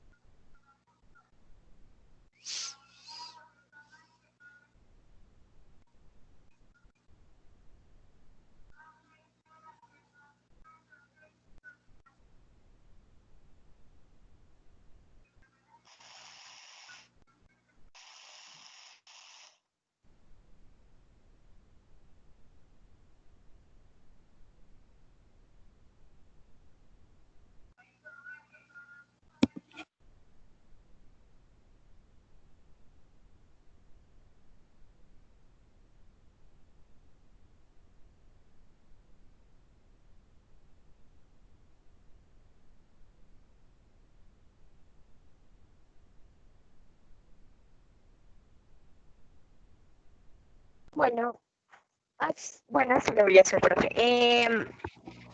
Bueno, primero que todo, nos tocó lo que son las enzimas lipasas. Entonces, ¿qué son y cómo actúan? Bueno, espera.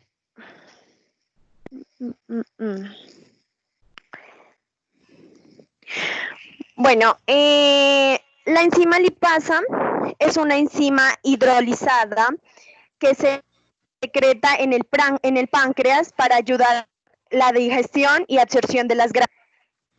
Cataliza la hidrólisis de triglicéridos a glicerol y ácidos grasos libres para que se puedan absorber.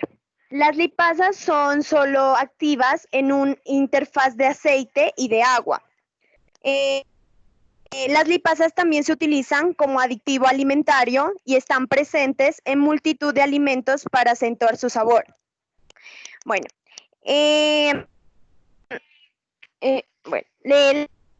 las lipasas también se utilizan como aditivo alimentario y están presentes en multitud de alimentos para acentuar su sabor. Las lipasas también pueden realizar transformaciones físicas específicas que permiten modificar las propiedades de los lípidos, alterando la ubicación de las cadenas de ácidos grasos y sustituyendo uno o más ácidos grasos por otros nuevos. De esta forma, un lípido de menor cantidad que puede modificarse a una grasa de mayor valor. También se utilizan las lipasas para desarrollar sabores en la maduración del queso, aromas en productos de panadería y también de bebidas. Aquí tenemos lo que es la relación estructural. Bueno, ¿y para qué sirve la enzima lipasa? Espéreme, cambio de diapositiva, profe. Ay. Espere, profe. Es que acá no se la puede, como estaba en Power.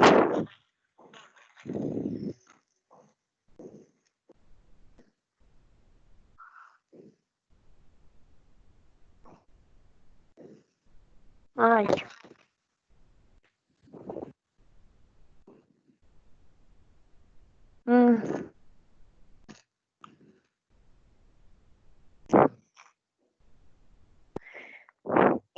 Bueno, se clasifican, la clasificación de las lipasas es pancreática, intracelular, en bacterias y fosfolipasa.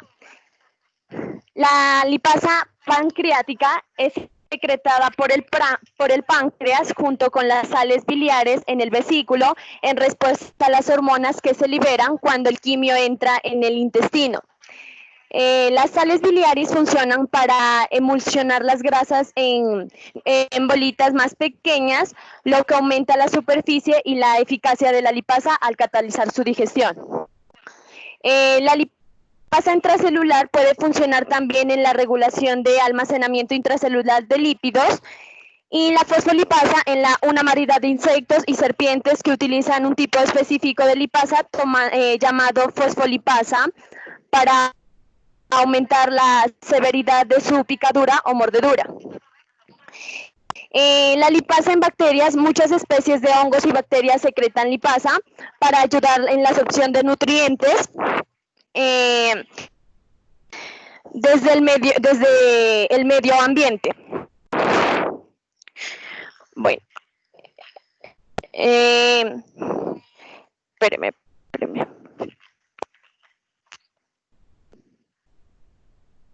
Ay.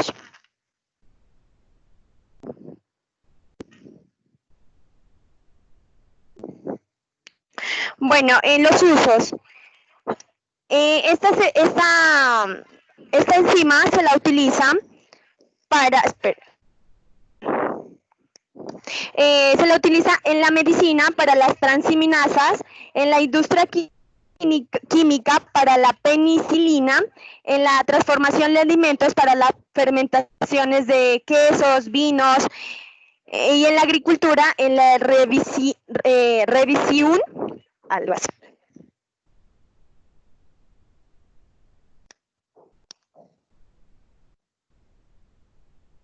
Bueno, el procedimiento de la prueba. Mm,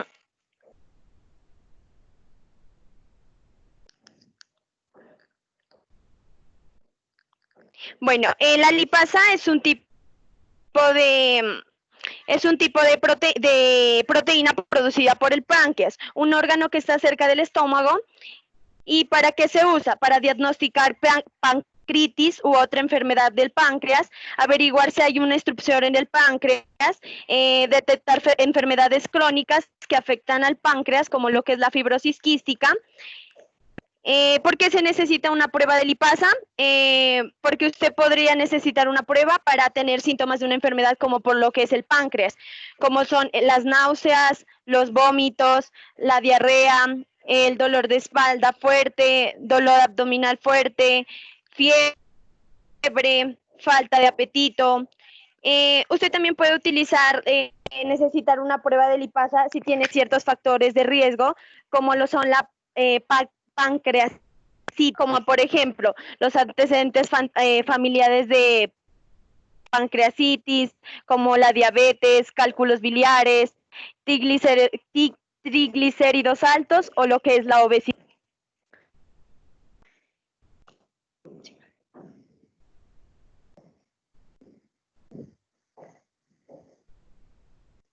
Bueno.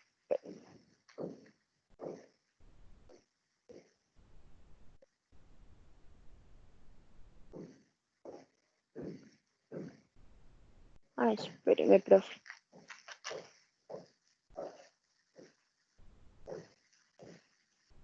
Ay.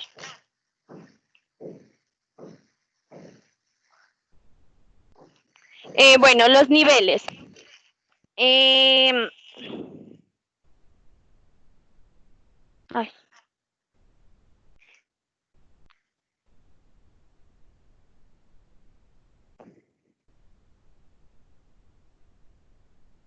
Bueno, ¿qué pasa cuando un nivel de lipasa se baja?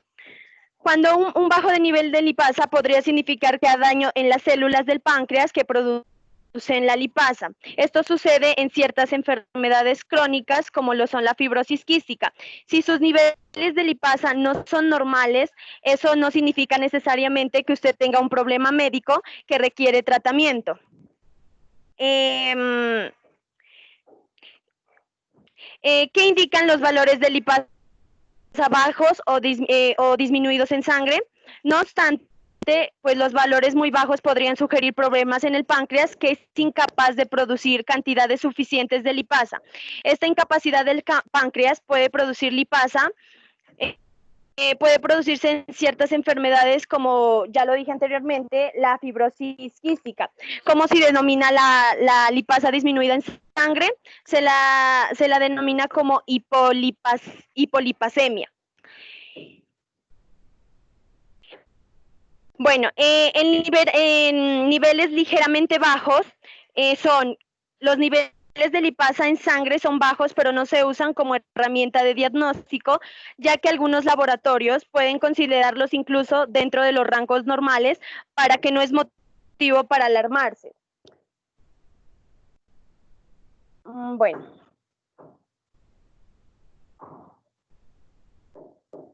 Chicas, ¿de pronto algo más que quieran incluirle?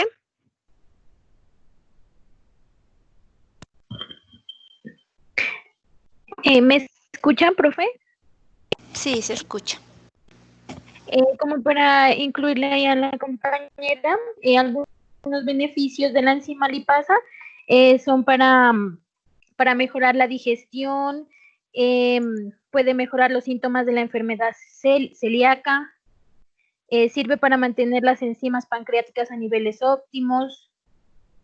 Y una característica de esta enzima es que son solubles en el agua y actúan sobre sustratos insolubles. Eso, profe. Bien. Bueno, ¿preguntas del resto del grupo? ¿Por qué este tipo de enzimas son bioindicadores de pancreatitis?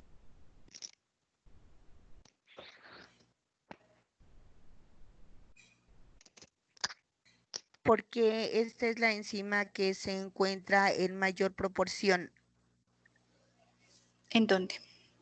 En el páncreas, o sea, es donde se produce.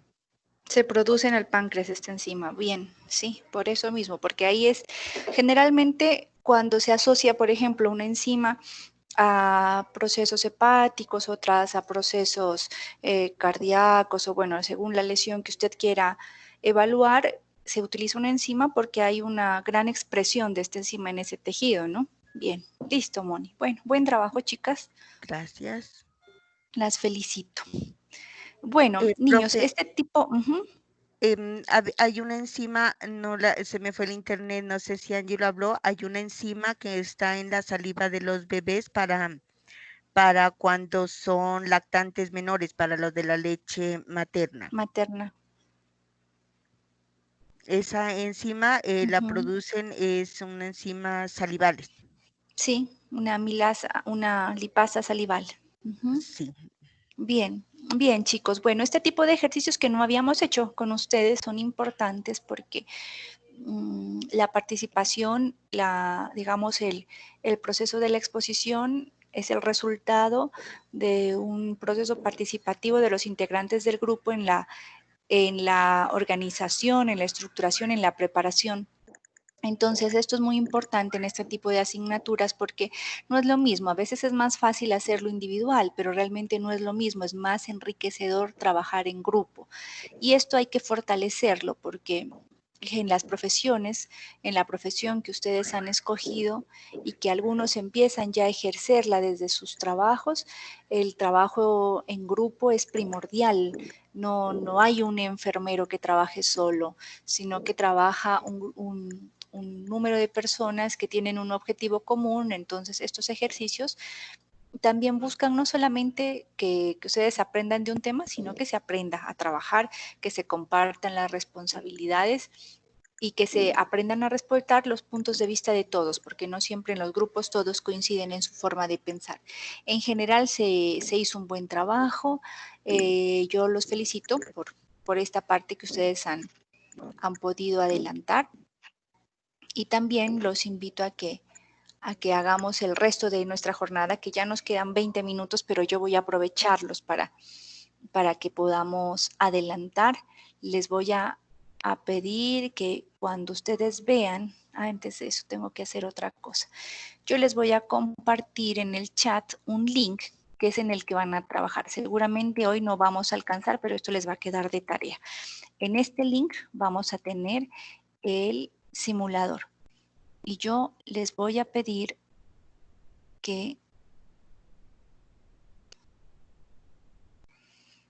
cuando vean la pantalla del simulador me digan.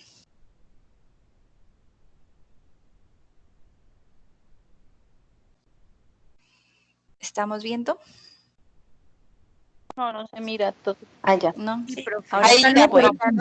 Sí se Miren, mira. chicos, ustedes para hacer su actividad van a entrar a esta página biomodel.uah.es/laf/d/LDH.htm.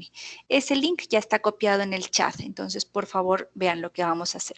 Nosotros tenemos aquí un simulador de un proceso de electroforesis en un gel de acetato de celulosa de las isoenzimas de la LDH, o sea, de la lactato deshidrogenasa.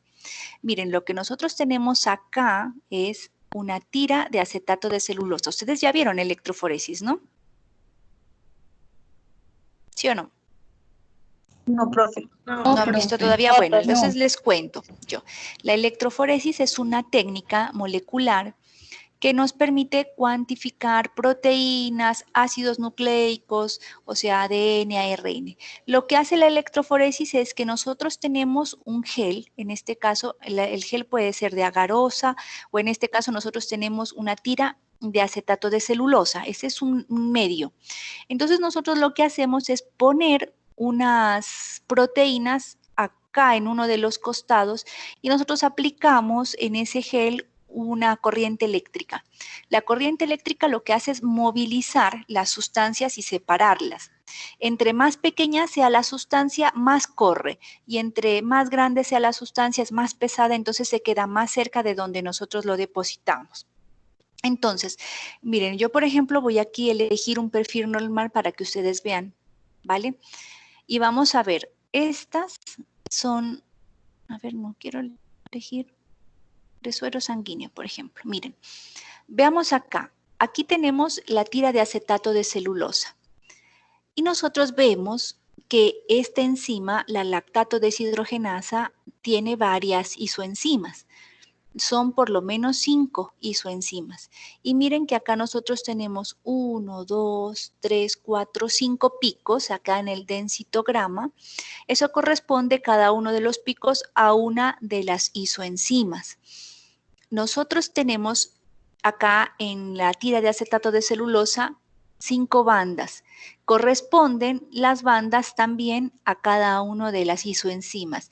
Y vean que las que están marcadas como un poquito más gruesas pueden corresponder también a las que están más altas. Acá miren, entonces la segunda que tiene un 34% se ve más oscura. Miren acá las isoenzimas. La LDH1, un 22%. La LDH2, 34%, que es la que está acá. Miren, el pico más grande y la banda más gruesa. El que tiene 22 es igual al primero, el que tiene 12, miren, el pico está más chiquito y acá también se ve más tenue. Y esta que tiene 10, la banda es más flaquita y el pico es un poquito más chiquito, sino que como el 12 y el 10 casi no se nota. Este es un perfil normal, una banda normal en suero sanguíneo y acá un densitograma normal en suero sanguíneo. Entonces esto se utiliza para este proceso. Veamos acá en ayuda, vamos a ver acá. La nomenclatura de la lactato deshidrogenasa es de 1, 2, 3, 4, 5. Lo que ocurre es que la isoenzima 1, dice, avanza más rápido hacia el ánodo porque es la que tiene un menor potencial iónico. La nomenclatura, ustedes vean acá, la primera es H4, la segunda es H3M, la tercera es H2M2, la cuarta creo que es esta ya, HM3 y la última es M4. ¿A qué corresponden? Corresponden a los tejidos donde se va a expresar. H es de heart, corazón y M de músculo. Y las nomenclaturas A y B son el tipo de las cadenas que la forman. Veamos un poquito más de esta enzima, ¿no? Lo que yo les muestro. Miren, hay unos genes que codifican a las cadenas que componen a la lactato deshidrogenasa. Entonces, hay un gen LDH, lactato deshidrogenasa A, y un gen lactato deshidrogenasa B, o alfa y beta, dicen en algunos libros.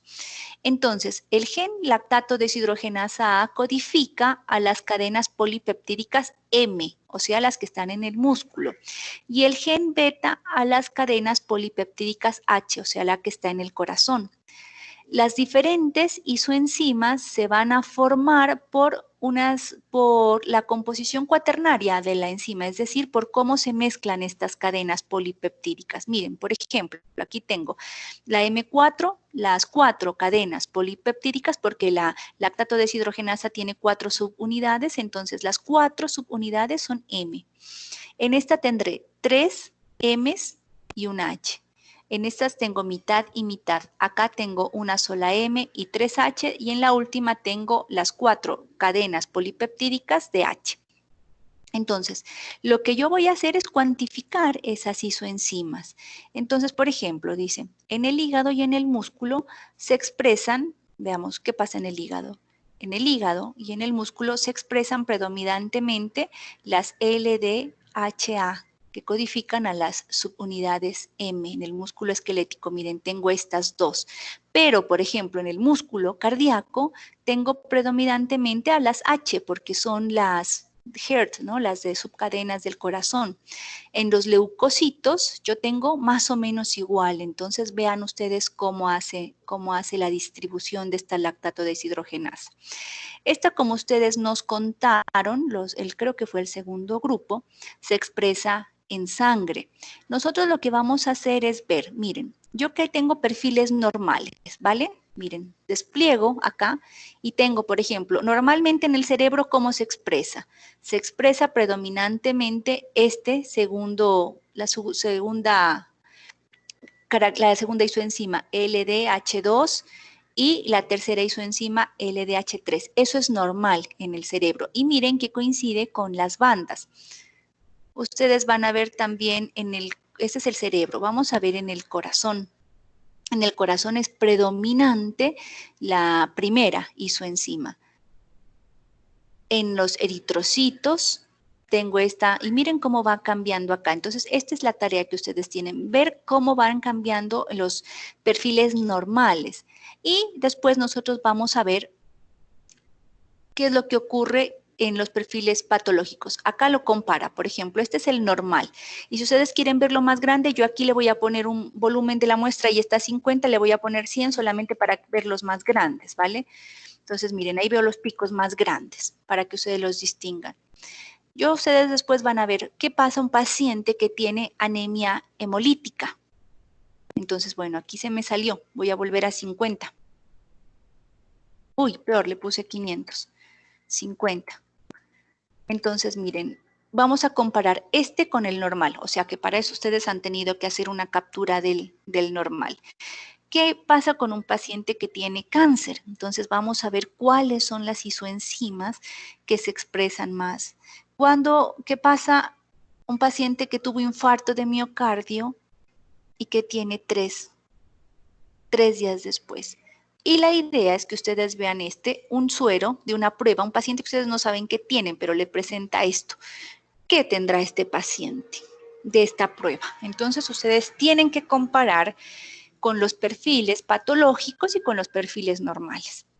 Eso es un primer ejercicio. En la segunda parte ustedes van a ir a esta donde estoy subrayando. Dice actividades y ejercicios. Entonces lo vamos a desplegar acá y vamos a ver estas preguntas. ¿Cuál es la isoenzima que avanza más rápidamente hacia el ánodo en electroforesis? ¿Cuál es la isoenzima con mayor punto isoeléctrico? Acá, ¿qué dos tejidos o tipos celulares expresan mayoritariamente la subunidad M, la subunidad H y cuáles están en cantidades iguales? Acá y estas preguntas. Un indicio de daño hepático será un aumento en suero de cuál de estas isoenzimas. En el daño muscular, ¿cuál esperan ustedes que esté aumentada? Y en el daño cardíaco, ¿cuál? En una situación de anemia hemolítica, el patrón isoenzimático se parecerá al de qué tejido. Entonces, bueno, miren, estas dos primeras no las respondan, pero van a responder a partir de la pregunta 3 hasta la 9. Entonces, la práctica de laboratorio que ustedes van a tener que hacer en grupos, chicos, es responder. En primer lugar, observar en el proceso anterior que yo les mostré cómo se dan los tejidos normales en los diferentes, cómo se dan los patrones normales en los diferentes tejidos que están expresados, cómo se dan los procesos patológicos. Y con esa información ustedes van a poder responder desde la pregunta 3 hasta la 9. Incluso aquí pueden evaluar la respuesta para ver cuál es la correcta. Entonces no se olviden.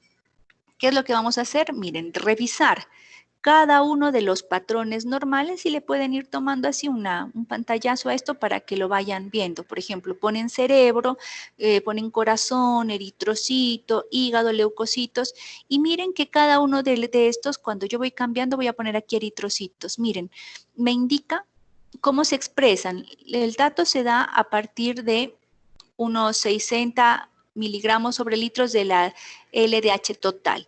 Pero la total dice que el 41% es de la primera isoenzima, el 36% de la segunda, el 20% de la tercera, el 2% de la primera y el 1% de la cuarta y el 1% de la quinta. Entonces nosotros vamos a ir viendo cada uno de los perfiles patológicos normales en primer lugar. Después hacemos una captura de los perfiles patológicos y terminamos tratando de ver esta prueba de este paciente, con qué patología lo puedo asociar. A este paciente que estoy viendo acá, con qué patología lo puedo asociar. Una vez que hice eso, voy a la parte de actividades y ejercicios y lo voy a resolver de los puntos 3 al 9. Bueno, sí. Allí como sacó paciente, no mire cómo. Acá, en el perfil patológico, ajá. El suero prueba, ese es su paciente. Ah, ya, ajá. Ah. Ese es su paciente. Ese no me dice que tiene. ¿Quién me va a decir? Ustedes. Ustedes me van a decir qué tiene ese paciente. ¿Qué patología tiene ese paciente? Bueno, ¿hay preguntas de este procedimiento? ¿No? Profe, o sea, nosotros podemos entrar a ese link y ir haciendo los ejercicios y regresarnos de nuevo, o sea, la evaluación para ir respondiendo, o tenemos que, no sé, un cuaderno y luego ya todas las respuestas. Ah, no, eso sí es como ustedes quieran organizarse. O sea, yo no le voy a decir cómo hacer porque eso hace parte del trabajo, cómo se organiza y cómo trabaje cada grupo. Yo empezaría viendo los perfiles normales, tomándoles una captura y teniendo esos archivos para después comparar con los patológicos, por ejemplo. Miren, es que si yo voy a ver, por ejemplo, un daño muscular, yo tengo que comparar con un perfil normal, por ejemplo, del músculo, ¿no es cierto? Si yo veo una anemia, yo voy a comparar una anemia hemolítica, ¿yo con qué voy a comparar? Con eritrocitos. Entonces, ustedes escojan cómo van a ir, cómo van a comparar y vean también en el suero prueba, que es el paciente, compárenlo con todos los perfiles patológicos y ahí van a poder determinar cuál es la enfermedad que tiene su paciente, con qué lo pueden asociar. Y después de que hayan hecho eso, es como que estas actividades y ejercicios ya están resueltos. Incluso las 3 primeras, en qué clase de tejido, no sé si son las 3 primeras o las 3 últimas, en qué clase de tejido hay mayor expresión de H, de M, eso lo encuentran acá en la ayuda 2, en cómo se forman las 5 isoenzimas y en qué proporción. Esas respuestas están acá y ya las vimos, que eran las barritas que iban cambiando. Entonces, la idea es que entren a los links y vayan tratando de resolver esta parte. El informe se hace como hemos visto en los otros informes de laboratorio. En la parte de metodología, ustedes pueden describir el proceso o simplemente decir que siguieron o utilizaron el simulador de electroforesis en acetato de celulosa para las isoenzimas LDH, que es lo que dice acá, no estoy sino leyendo el título de este simulador, y para que no escriban todo eso. En resultados me van a poner sobre todo lo que ustedes consideren que es importante para resolver el suero del paciente y para resolver las preguntas de las actividades y ejercicios. ¿Preguntas de esta parte? Profe, ¿el volumen siempre tiene que estar en 50? Es que no siempre, usted puede ponerlo en 100, pero por ejemplo hay algunos perfiles que se me sale de aquí, el 100, entonces no le va a dejar ver hasta dónde llegan los picos. Por ejemplo, pongámosle 60 acá. Ahí lo ven un poquito más grande, ¿ven? Puede cambiarle, pero que no se le salga. Que no se le salga del densitograma, porque si no, no tiene forma de ver en conjunto los picos. Profe, entonces en perfiles normales se revisa todo, ¿no? Se revisa todo. En los patológicos, exactamente al todos suero, también. ¿Todos? No, claro, porque usted este suero prueba lo tiene que comparar con los perfiles patológicos. Ah, ya. Bueno. Y las respuestas que están en actividades y ejercicios, ¿esas se hacen directamente allí? Sí. Ah, Puede hacerlas directamente ahí, tomarle un pantallazo de la resolución de las actividades. Ah, bueno, profe.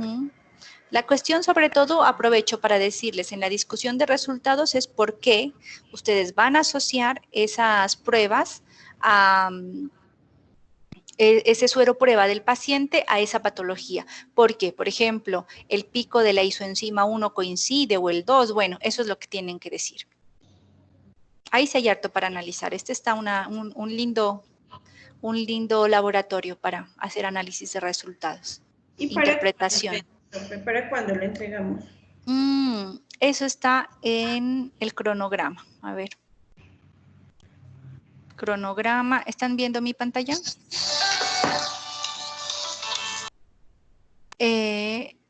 Entrega de informe el viernes 19 de junio. Ese día. Porque de hoy en 8 no, porque ese día va a estar el parcial, entonces lo aplazamos para el viernes 19 de junio, la entrega del laboratorio.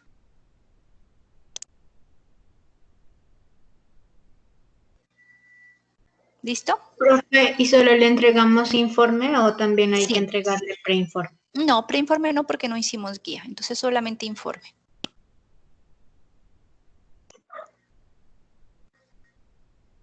¿Vale? Bueno, profe. Bueno.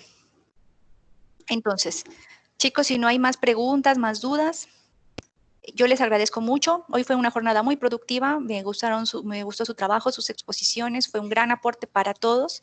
Esta clase pues apenas esté lista en Steam, yo la voy en stream del Teams, la subo nuevamente a YouTube para que no haya dificultades y que todo el mundo la pueda ver. Voy a detener acá la grabación.